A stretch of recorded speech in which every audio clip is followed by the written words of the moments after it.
Hey there, this is Shannon Mapchick Myers, and today we'll be checking out section 13.9 in the Larson and Edwards text, and that's called Applications of Extrema. So let's warm it up by examining the function g of xy equal to 120x plus 120y minus x times y minus x squared minus y squared for relative extrema and saddle points. Okay, so go ahead, pause the movie, and warm it on up. I know you can do it. 1, 2, 3, go! Okay, let's see how you did. So what do we need to do? We need to find the critical numbers, right? Or critical points in this case, and we need to find all the partials.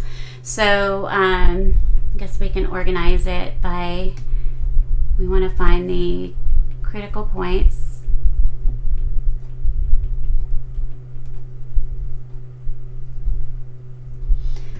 So to do so, we find the first partials of g, so gx of x and y is going to be, let's see,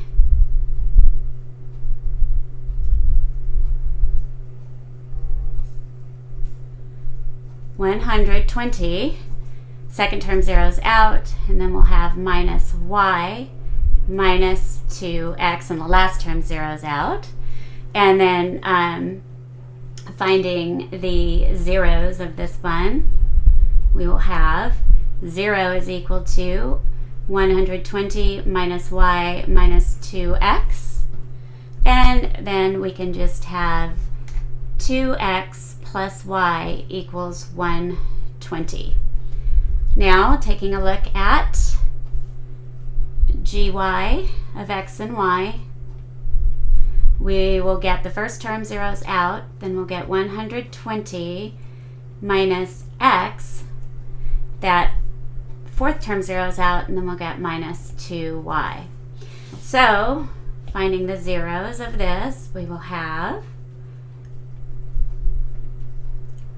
120 minus x minus 2y, and then that would give us x plus 2y is equal to 120. So looking at that resulting system of equations, we'll have 2x plus y is 120, and x plus 2y is 120. And then if we go ahead and we multiply the bottom equation by negative 2, what'll happen is what we'll get? Negative 2x minus 4y is equal to negative 240. And then solving that system, or adding those two together, we get negative 3y is equal to negative 120, and y will equal to 40. Good so far? And then if y is equal to 40, then substituting 2x plus 40 equal to 120, we would get 2x is equal to 80 and x is equal to 40. So our critical point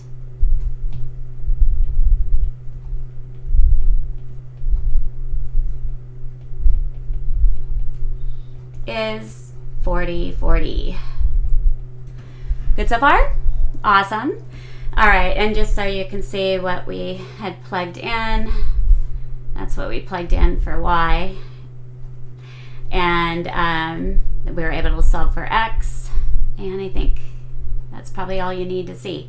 All right, so next up, what shall we do? Well, we need to find d, right? So we need to figure out, we need to run the second partials test.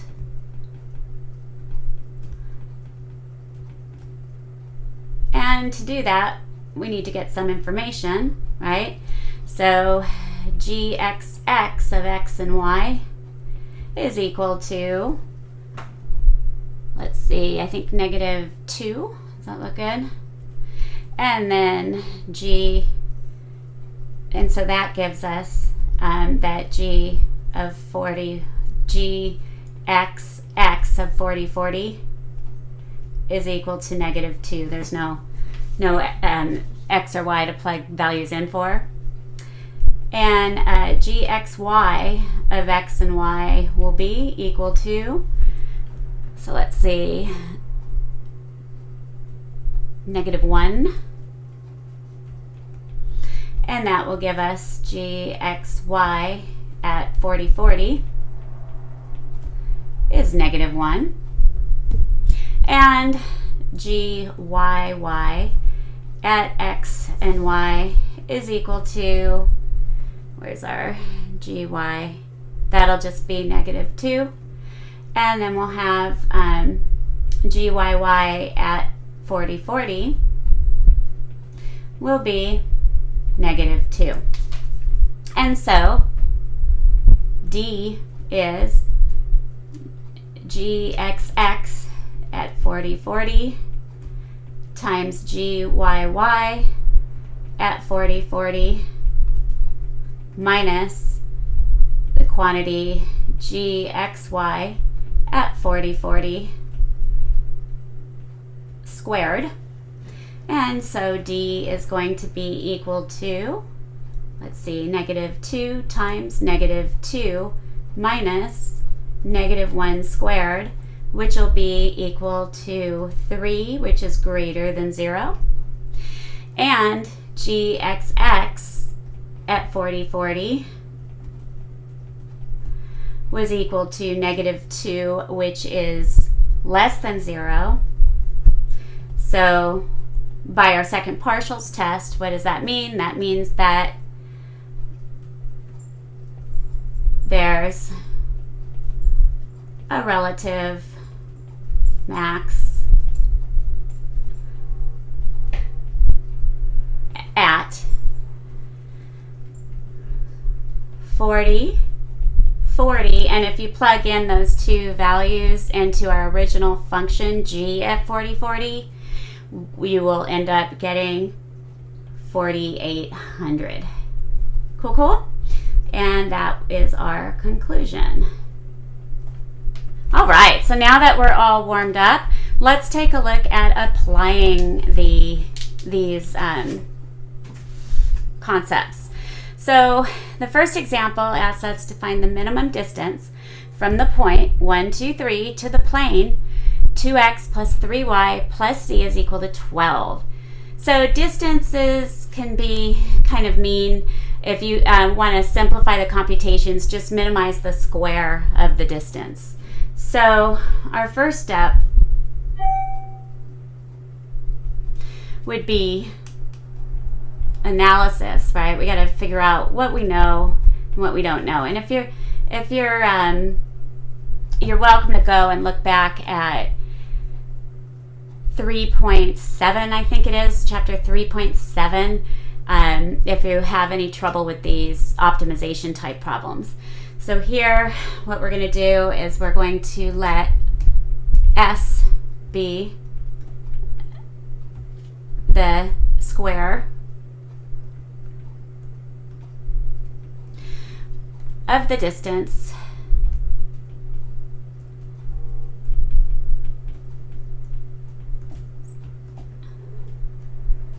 from the point 1, 2, 3 to the plane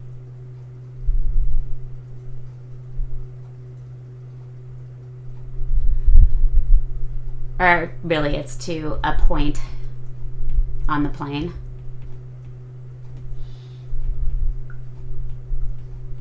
And that plane was a point, we'll call that point on the plane just x, y, and z.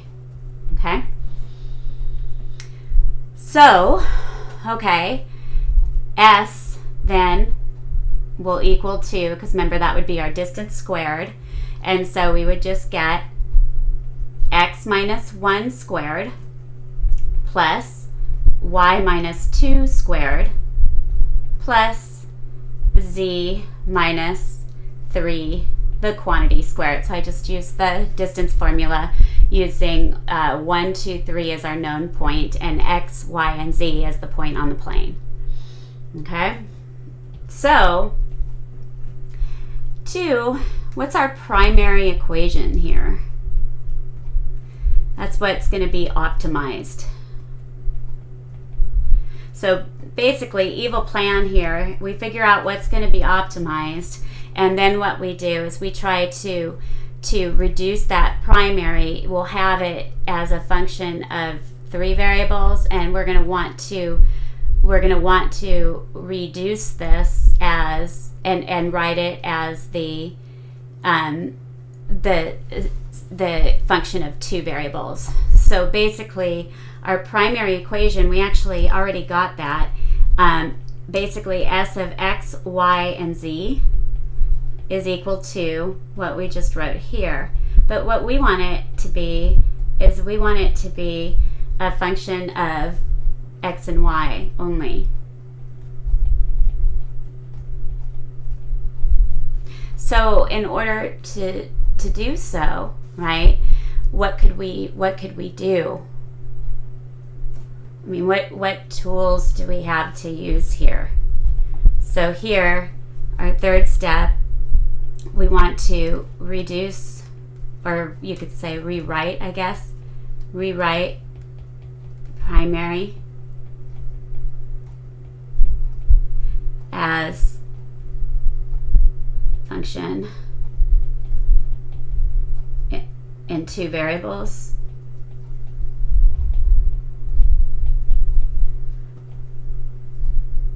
So let's see what we've got. Well, the only thing we've got there is that plane. And so this plane, 2x plus 3y plus z equal to 12, allows us to isolate z. And so z would equal to 12 minus 2x minus 3y. So using that primary equation, but rewriting it in terms of x and y only, we would have x minus 1, the quantity squared, plus y minus 2, the quantity squared, plus, now n for z, we're going to put 12 minus 2x minus 3y, and then minus 3 is still there, and that's all squared. So our z in here, right, it was written right here.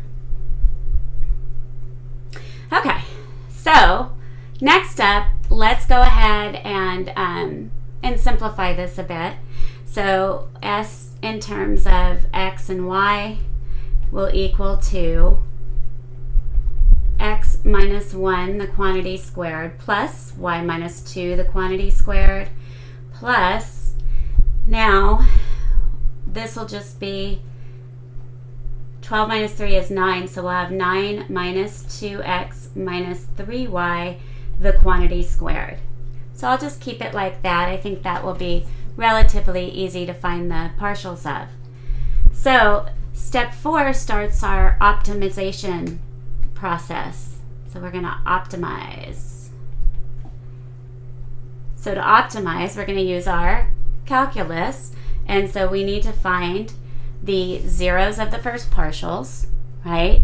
And to find our A and B, and then we will, you know, it's the best idea to go ahead and run the second partials test to see whether or not it yields what we were looking for. So remember, we wanted to minimize, so we want to make sure that we get a minimum. All right, so Sx of x and y is equal to 2 times x minus 1, and then that's just times 1 using the chain rule. The second term zeroes out, and then we'll end up getting plus 2 times 9 minus 2x minus 3y and then times negative 2. And so Sx of x and y will be, let's see what we'll have. We'll have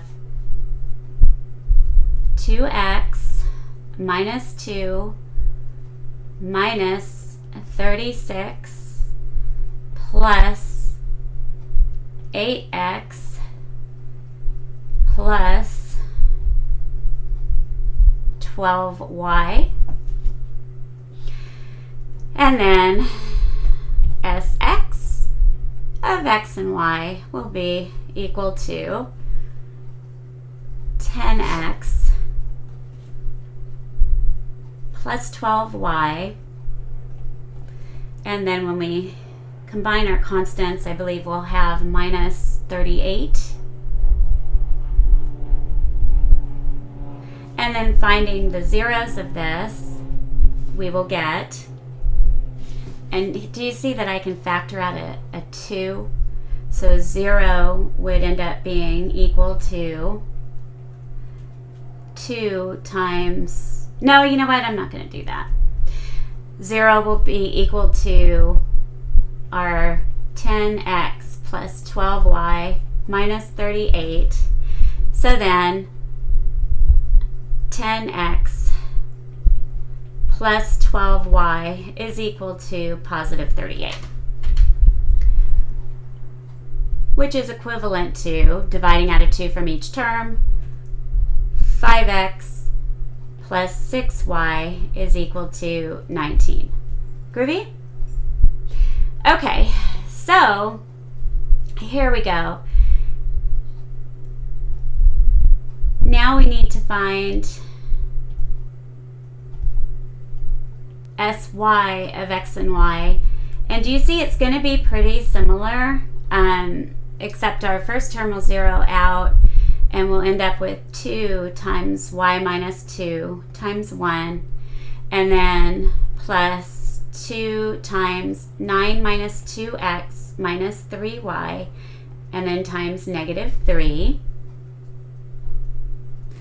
And then bringing that up further, because I don't think I left room down there. I'll make sure. Alrighty. So Sy of x and y will be, let me make sure I wrote Sy. Yes, I did. So simplifying, what will we have? 2y minus 4. And then minus 54 plus 12x plus 18y. So we'll have Sy of x and y will be 20y plus 12x minus 58. And finding the zeros of that, we will have 20y plus 12x minus 58. So that would give us 12x plus 20y is equal to 58. And dividing a 2 out from each term, we would have 6x plus 10y equals 29. Cool so far? All right, so solving that system of equations that we got, we'll have 5x plus 6y, and that was equal to 19. And then we'll have 6x plus 10y, and that's equal to 29. So a similar, or an equivalent system here. If we multiply the numerator by negative 6, we would have negative 30x or not numerator, the first equation, both sides by -6. We'll have negative 30x minus 36y. And then that will equal to negative 114. And then we'll multiplying the bottom one by positive 5, we'll have 30x minus 50y is equal to 145.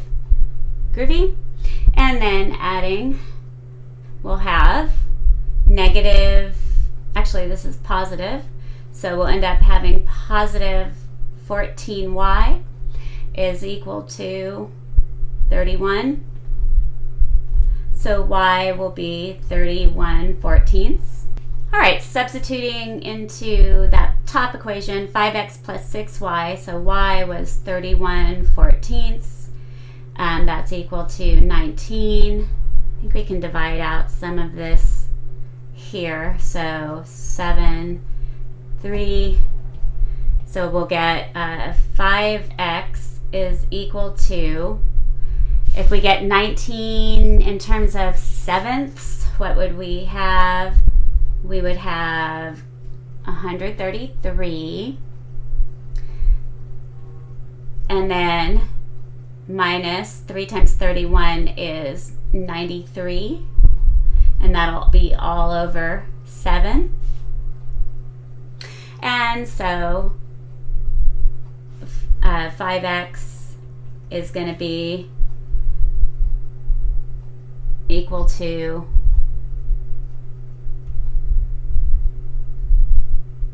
47ths. And then dividing by 5, x will end up being 8/7. Okay, so we wanted to, remember, we wanted to find the minimum distance from this point. Okay, so here the minimum distance is going to be, we're going to have to evaluate the square root of our distance function, or, because that was our distance squared. But before we do all that, why don't we verify? We want to verify. So we found our critical point is 8/7, and what was the y again? 31/14. And so let's verify that 8/7 and 31/14 yields a minimum, a relative minimum. And to do that, we need to find, so this first part, we found find critical point. And then the second part, what we're doing is we're verifying that it does indeed yield a relative min.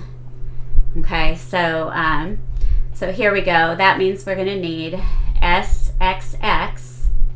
Okay, so SXX is going to be, when we simplified it, let's see, it'll just be 10. I'm using this equation here. So we'll get 10. And so that means that SXX at 8/7, 31/14 is going to be 10. And then SXY will be 12. And so that means that SXY at 8/7 and 31/14 is going to be 12. And SYY is, where did our SY go? Up here. SYY at X and Y is going to be 20. So SYY at 8/7 and 31/14 is going to be equal to 20. So our D will be 10 times 20 minus 12 squared, which is 200 minus 144, which is what, 56, which is greater than 0, okay? And SXX is 10, which is greater than 0. So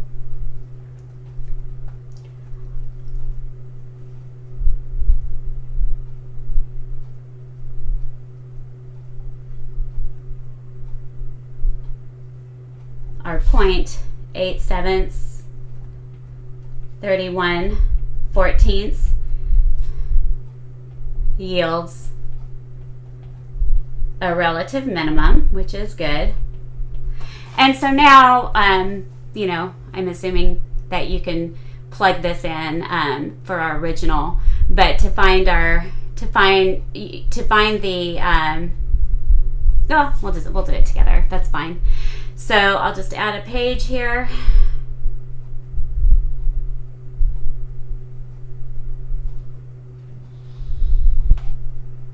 So here for our conclusion, so really step 4 was optimize and verify.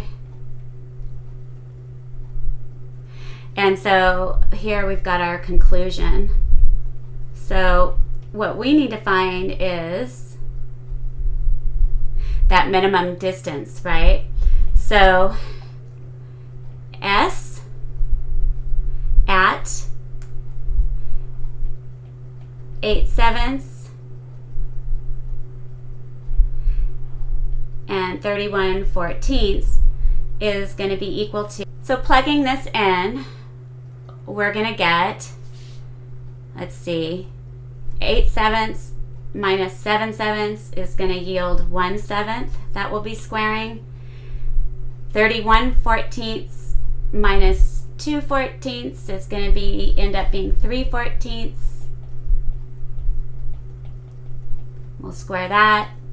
And then we'll end up with, when we get a common denominator, 126 minus 32 minus 93 all over 14 squared. And that ends up giving us 1/49 plus 9 over 196 plus 1 over 196, and that in turn will end up giving us 14 over 196 when all is said and done. Now that was the square of the distance, right? So we need the square root, right? So we need basically the square root of this, all of this. And of course, we'll just do the positive root. And so we will end up getting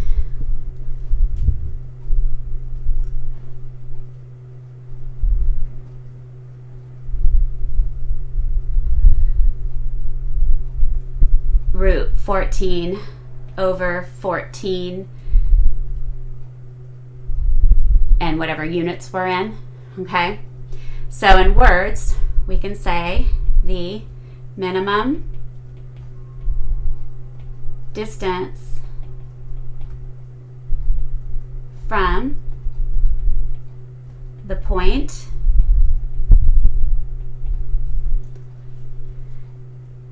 one, two, three to the plane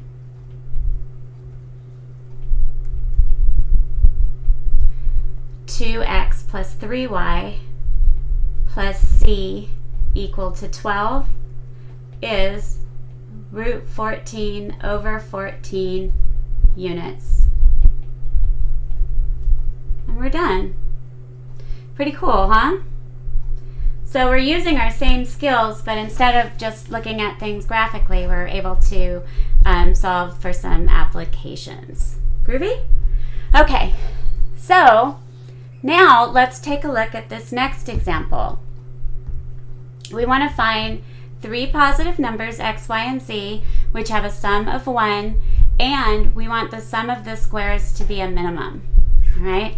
So you start out, of course, with your analysis, name your variables, etc. And so here we can say, let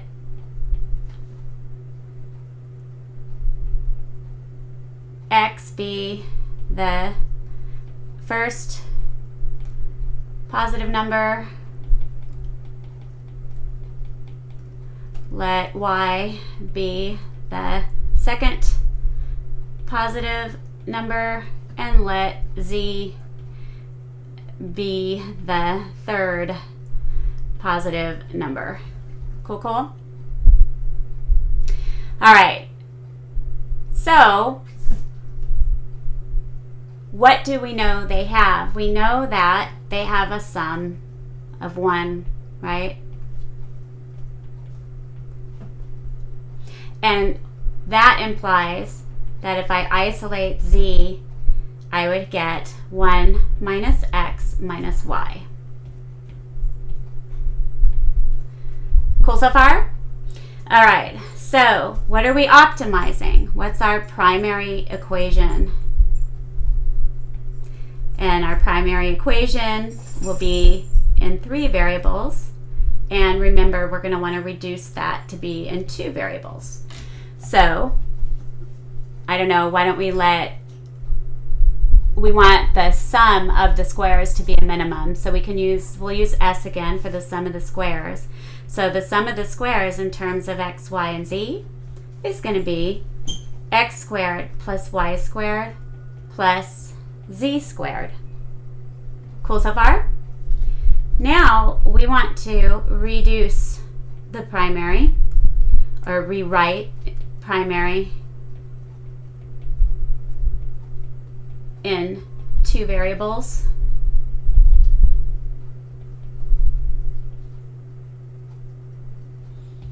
So when we do so, we're going to utilize this information here, that z is 1 minus x minus y.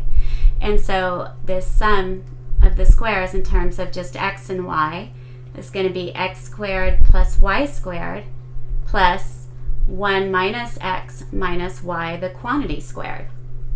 Cool so far? All right, well, 4th step is we start optimizing. Remember, we're going to optimize and verify.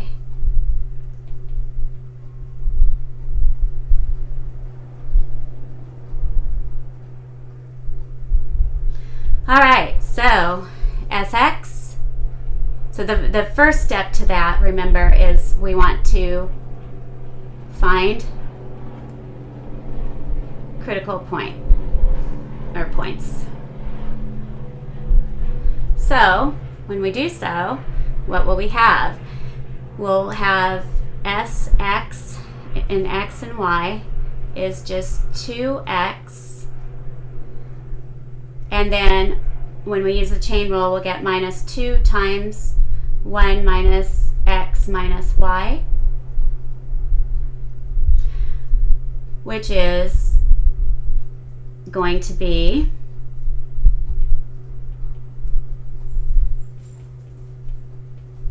equal to 4x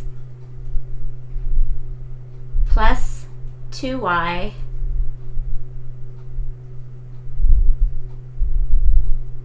minus 2. And then when you set that equal to 0, I'll just factor out a 2 this time, and we'll have 2x, 2 times 2x plus y minus 1. So simplifying, we'd get 2x plus y is equal to 1. Finding sy at x and y, we will get 2y and then minus 2 times 1 minus x minus y, using similar reasoning, chain rule. And then sy at x and y will be 4y plus 2x minus 2. Finding the zeros, we will have, again, if I factor, we will have 2 times x plus 2y minus 1. And so we would get x plus 2y is equal to 1. So now we need to solve that system of equations to find our critical point. So let's see what we've got. 2x plus y is 1. And x plus 2y is 1. And so, again, if I multiply the bottom equation by negative 2, I'd get negative 2x minus 4y is negative 2. And then I would have negative 3y is negative 1. So then y will equal to 1/3. Substituting in here, we'd get 2x plus 1/3 is 1. So our y is 1/3 that we got here. So 2x would equal to 1 minus 1/3 is 2/3. And x will also equal to 1/3. So that means what? We will have, for our next step, we want to, so the critical point is 1/3, 1/3. Now we want to verify, and we're minimizing again, so verify that 1/3, 1/3 yields a relative minimum.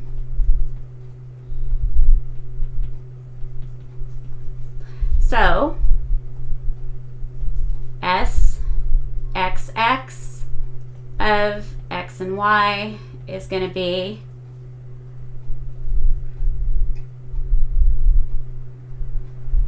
4. Sxy of x and y will be 2. Syy of x and y will be 4. So therefore, if you plug in the point 1/3, or the values 1/3, 1/3, and for x and y, it's not going to matter. You're still going to get 4, 2, 4. So our d, I'll do it over here, our d will be 4 times 4 minus 2 squared. So our d is 16 minus 4 is 12, which is greater than 0.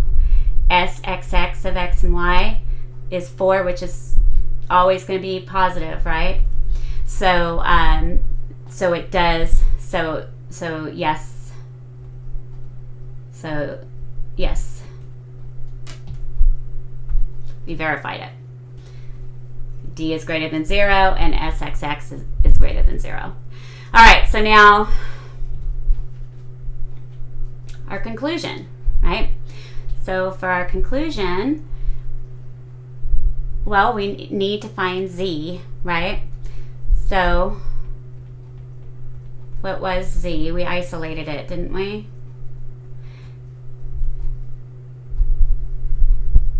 So z remember, is 1 minus x minus y, which will be 1 minus 1/3 minus 1/3, which is a third.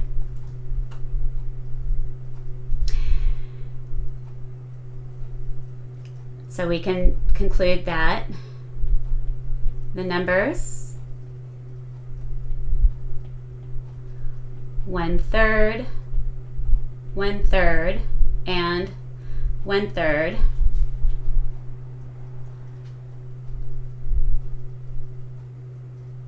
yield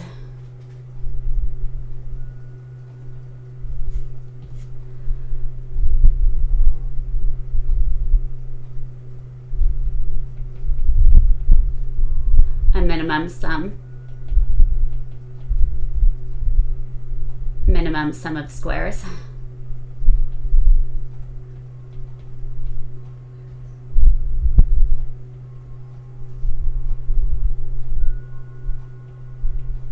When x plus y plus z is 1. So remember, that's what we were given. Cool, cool? All right, so there we go. There's a couple examples for you. All right, this next example, example 3, is as follows. The material for constructing the base of an open box costs 1.5 times as much per unit area as the material for constructing the sides. For a fixed amount of money, call it C, find the dimensions of the box of largest volume that can be made. All right, so here we go. Let's check it out. So for our analysis,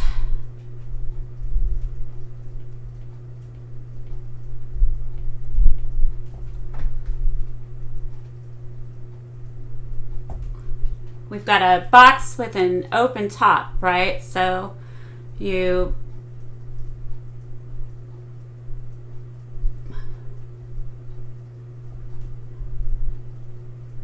and it's got, let's see, just an open box. It doesn't say what it is, so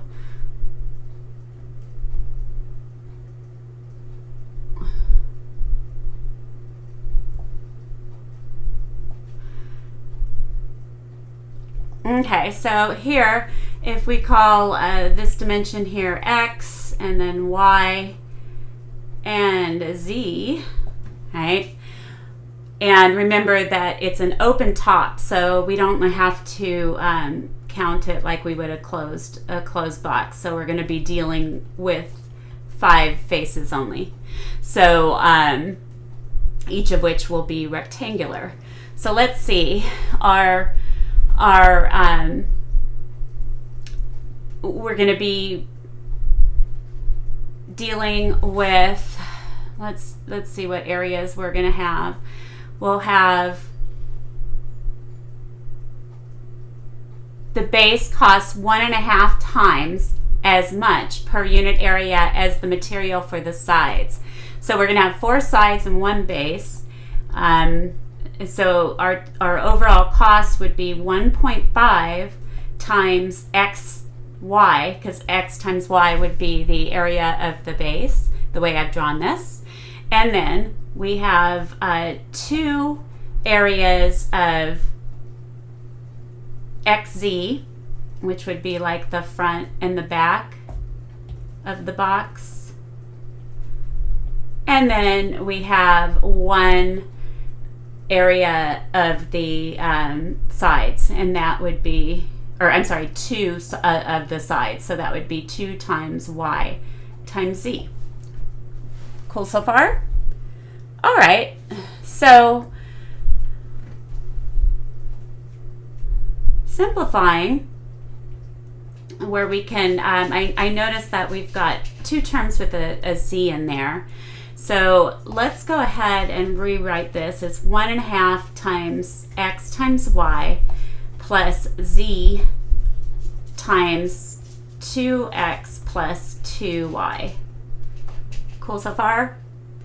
And then if we were to isolate z, what would we have? Well, z would end up being C minus 1.5 times x times y, all divided by 2x plus 2y. Or we can factor out that 1/2, and we would get 1/2 times, we'll do it like this. C minus 1.5 xy over 2 times quantity x plus y. Cool, cool? All right, so now we have a sort of a visual of what's going on. And so now for our second step, what's our primary equation?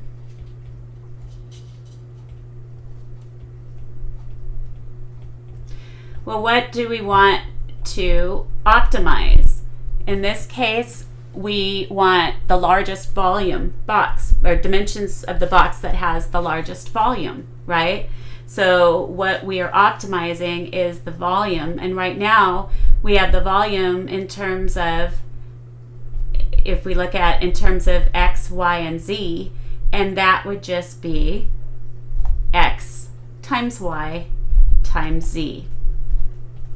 And so now if we rewrite primary in two variables,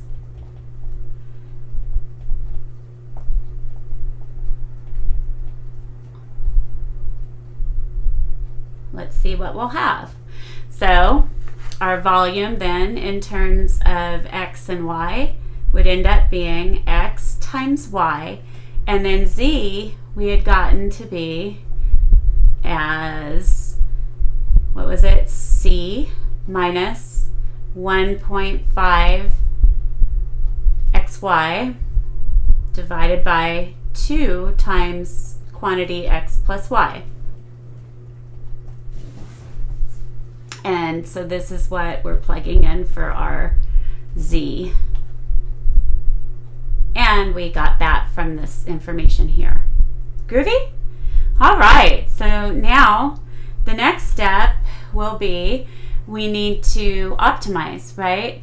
So here, if we start our optimization, I'm just going to come up here for that, our optimization. So optimize and verify.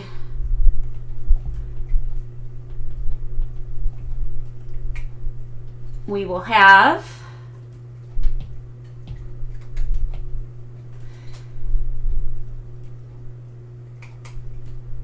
Vx and x and y will be equal to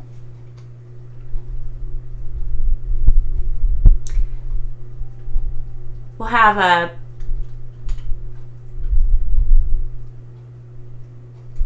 let's go ahead and write, how do we want to do this? I'm trying to think of the most simplified way.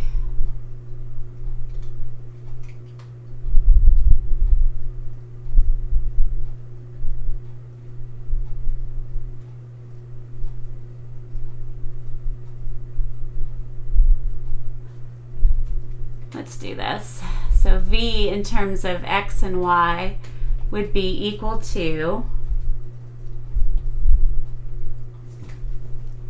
c xy minus 1.5 x squared y squared over 2 times quantity x plus y. So we'll go ahead and we'll need to use the quotient rule, unfortunately, for both partials. So Vx in terms of x and y will be, so the derivative of the numerator will be c times y,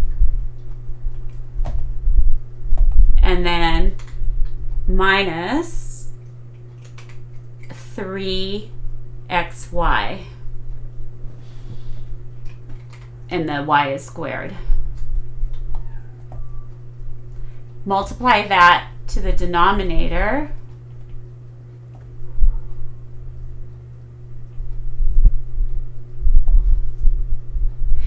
And then, actually, you know what? I'm going to move this over.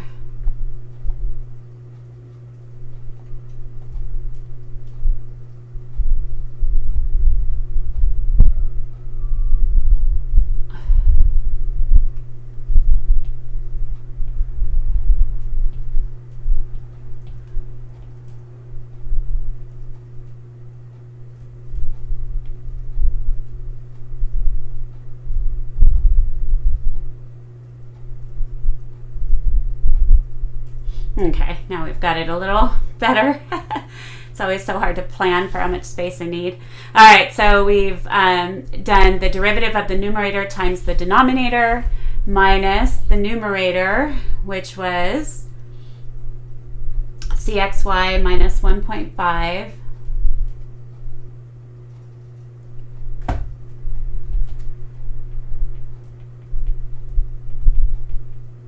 x squared y squared, and then the first partial with respect to x of the denominator is going to end up being just 2.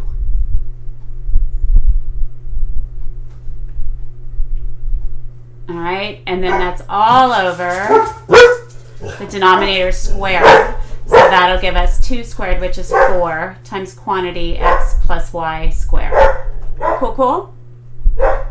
Okay, so simplifying Vx in terms of x and y is going to be equal to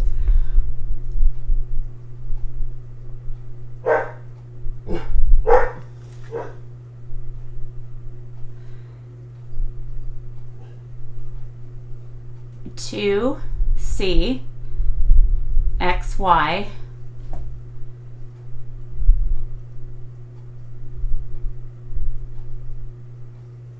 minus, or actually plus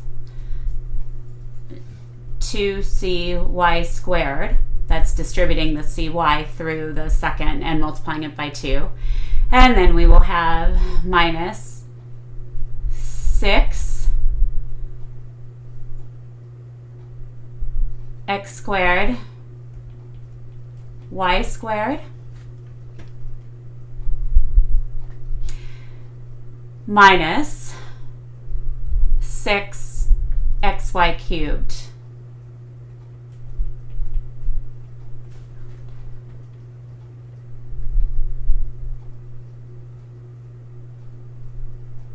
And let's see what we'll have. So when we do the next one, it'll be minus 2cxy. And then minus a minus is plus, so we'll have plus 2. Actually, 2 times 1.5 gives us 3. So plus 3x squared y squared. And then that's going to be all over 4 times x plus y, the quantity squared. So Vx in x and y will be, let's see if anything zeroes out. Good, the 2cxy's zero out. And then, does anything else? X squared, y squared. Let's see, so we've got some like terms we can combine. So, all right, let's see what we got. So I'm seeing we'll have a 2cy squared, and then minus 3x squared y squared,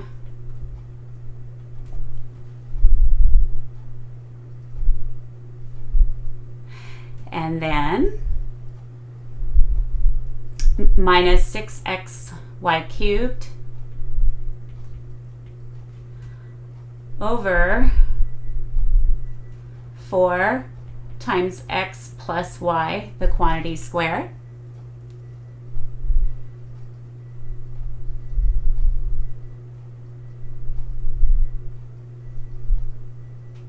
All right, so now let's see what we've got going on. So here we'll have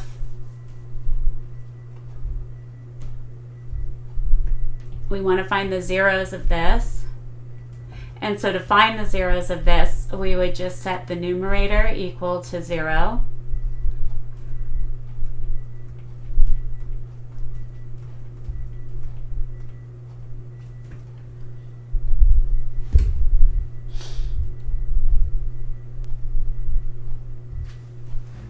And then we've got a common factor of y squared.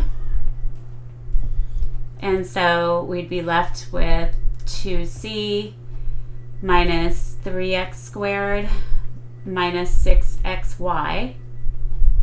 We'll leave it like that for now. You'll see in a minute. Okay, we'll just leave it like this for now. So here we go. All right, so our first partial with respect to y of the volume is going to be, let's see, so we will have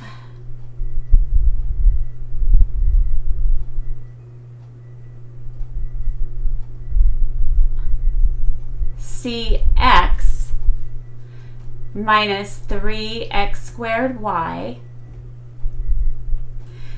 times 2 times x plus y minus cxy minus 1.5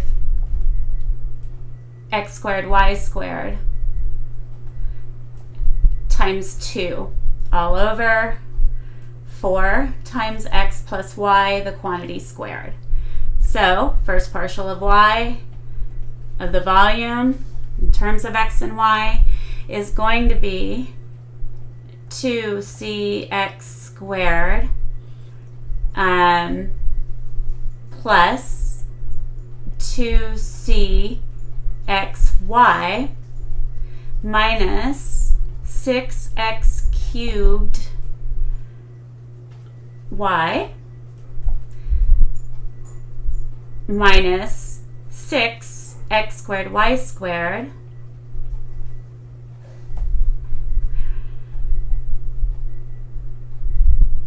and then we'll have minus 2cxy plus 3x squared y squared all over 4 times x plus y, the quantity squared. And so, again, we'll have one term at least, 2 terms will zero each other out, and then we'll have a couple of like terms. So the first partial of y, the volume with respect to y, will be, and again, well, I'll just do an extra line. So 2cx squared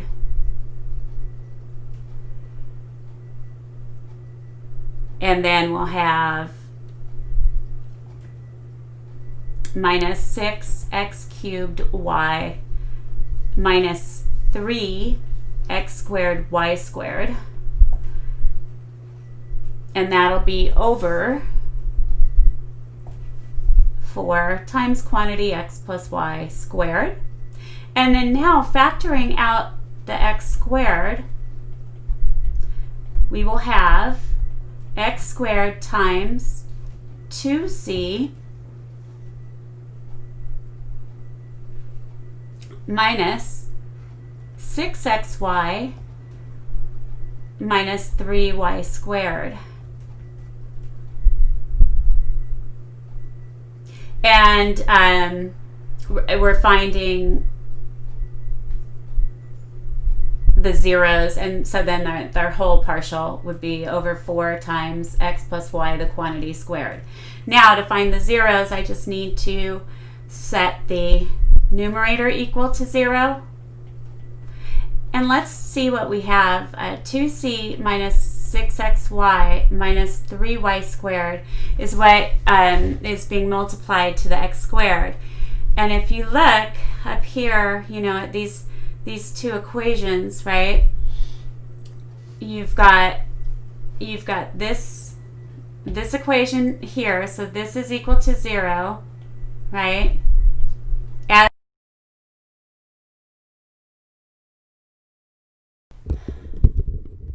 Check, check. As is this. These are both equal to 0, right? And so, what does that mean? That means they must equal to each other, right? So,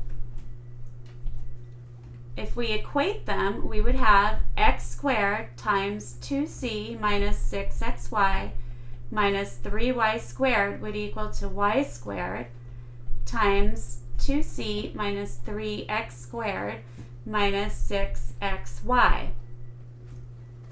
Now, the only way for these to be equivalent, right,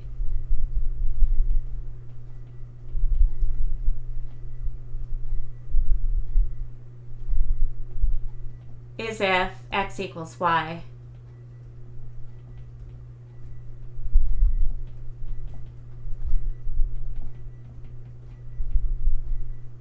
So, doing so, what will we have? We will have 0 equals x squared times quantity 2c minus 6 times x, because x equals y, minus 3 x squared, because x is equal to y. Good so far? And so, what will we have? We would have that x squared is 0, or 2c minus 6x squared minus 3x squared. So that would be what? Minus 9x squared would have to be equal to 0. So x squared would have to equal to 2c over 9, right? And that would mean that x would equal to root 2c over 3. And that would have to also be equal to y. Okay? So, now,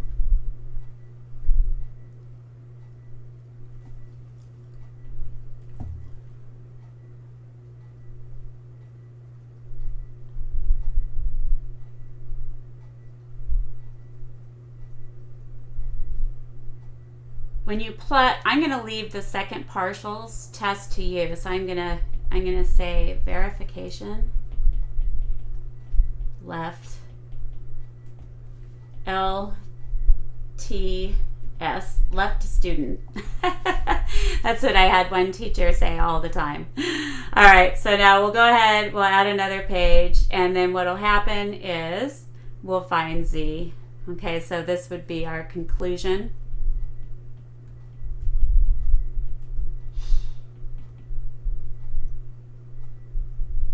Because it wanted all the dimensions, right? So remember, what was Z? So if we go back, Z was equal to C minus 1.5xy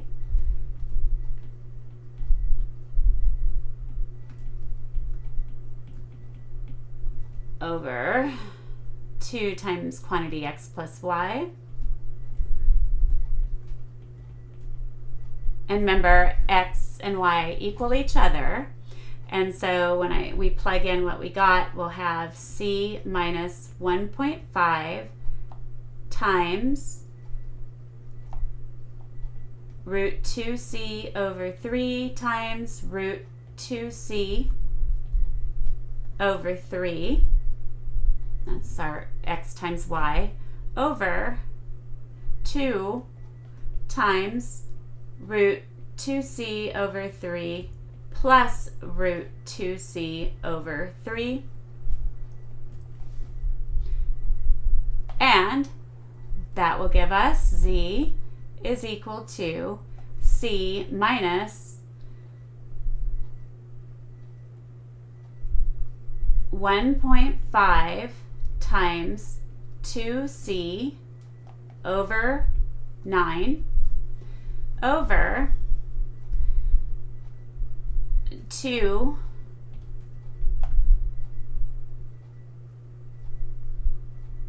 times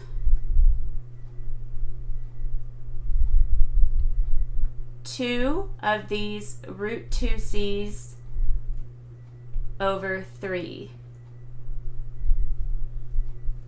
Okay?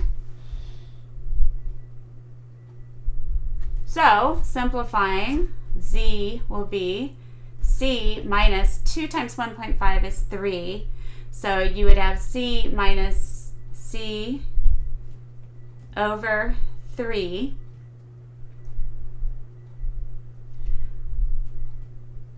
over 4 over root 3 times this, or 4/3 times the square root of 2c.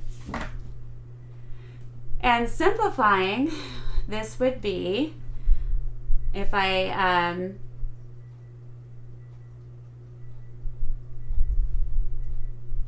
multiplied both sides by 3 over 1 over 3 over 1, make it easy, that's going to give us 3c minus c over 4 times root 2c. And so z will be 2c over 4 root 2c.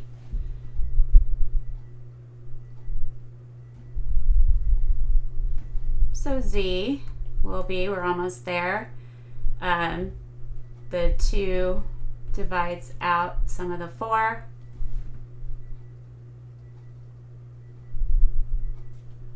And so z will end up being c over 2 times root 2c.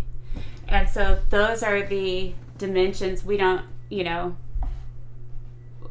we would have to know c, but the dimensions that would, what were we supposed to find? The dimensions of the box of largest volume that can be made are these dimensions. So we would have x and y were equal to each other, and they were root 2c over 3. So root 2c over 3,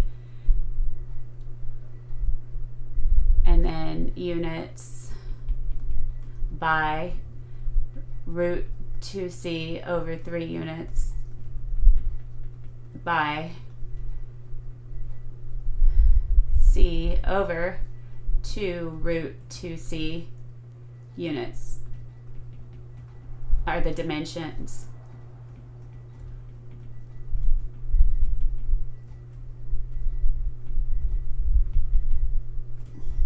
Which will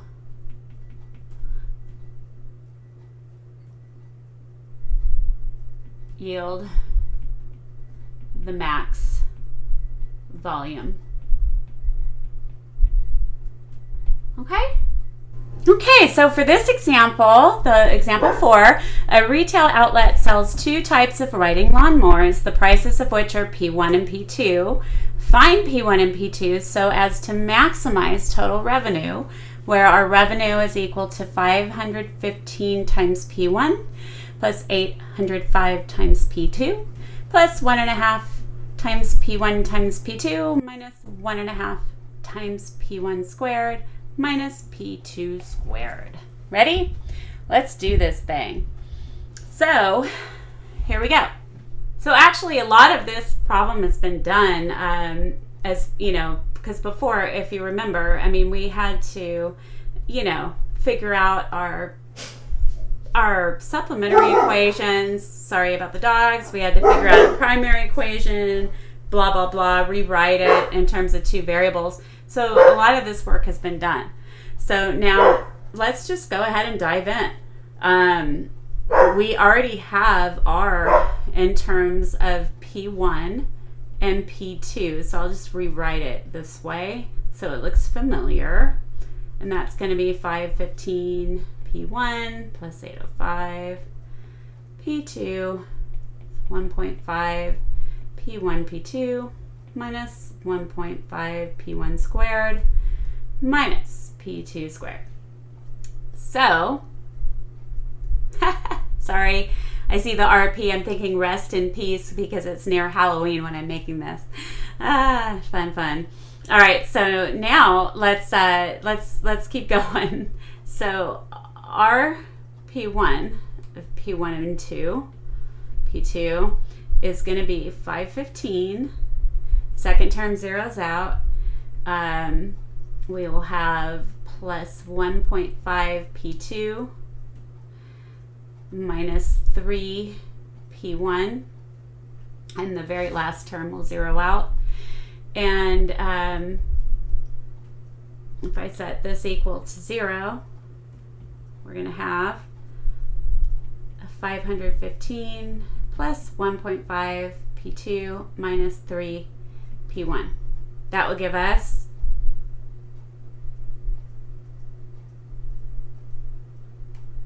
3 P1 minus 1.5 P2 is equal to 515. So now let's find the first partial of the revenue with respect to the second price. So that will be, the first term will zero out. We'll have 805 plus 1.5 P1. And then, let's see, minus 2 P2. So, finding the zeros, we will have 805 plus 1.5 P1 minus 2 P2.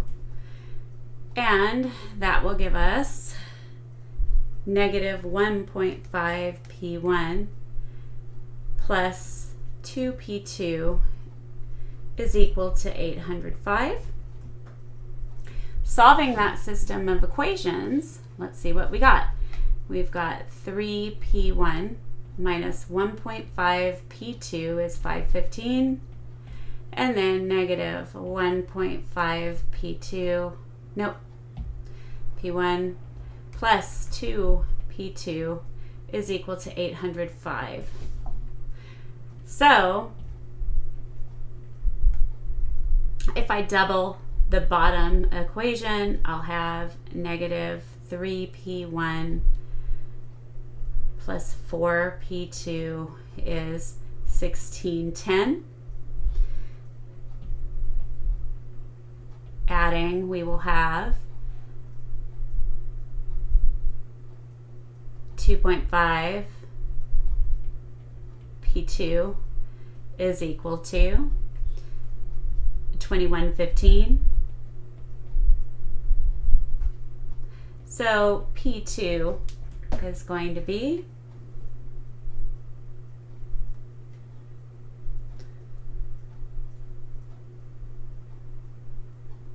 $846. All right, so now if P2 is 846, let's take a look. 3P1 minus 1.5 times 846 is going to be 515 using substitution. So I'm basically substituting what we got for P2 in here. So that will be 3P1 minus, so if I multiply 856 times 1.5, I get 1269. And that'll be equal to 515.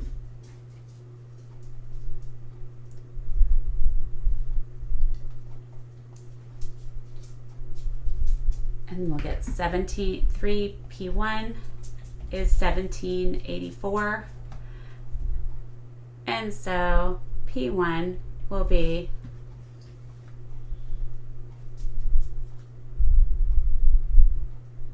approximately 594.7 $1,000,000.67. Okay, so now we have our prices that will maximize.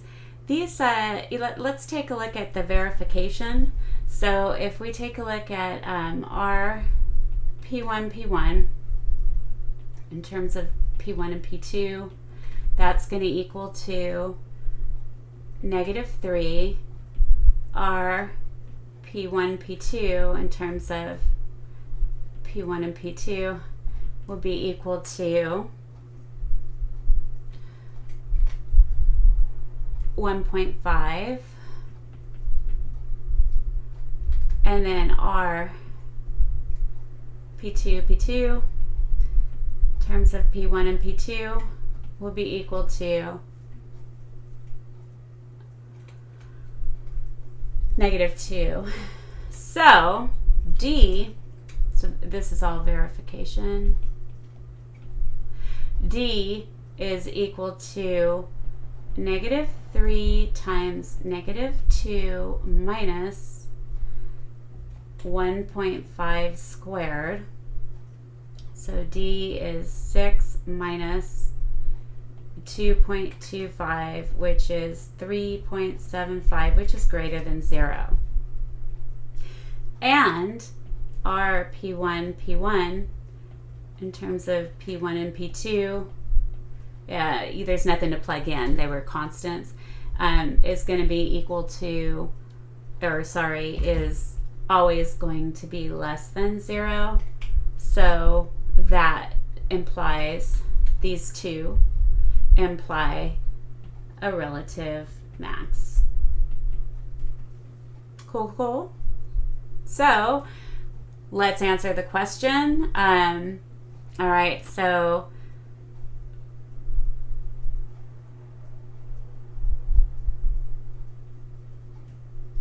prices of approximately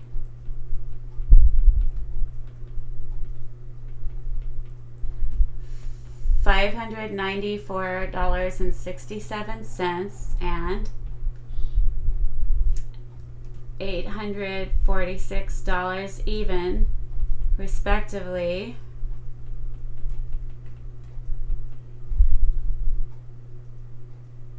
maximize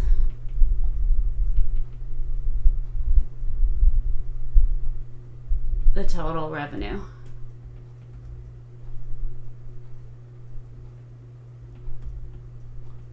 And we're all done. Cool? All right. Well, I hope you have a wonderful morning, afternoon, or evening whenever you're watching the show. And if you like what I'm doing, hey, subscribe and tell your friends. Bye.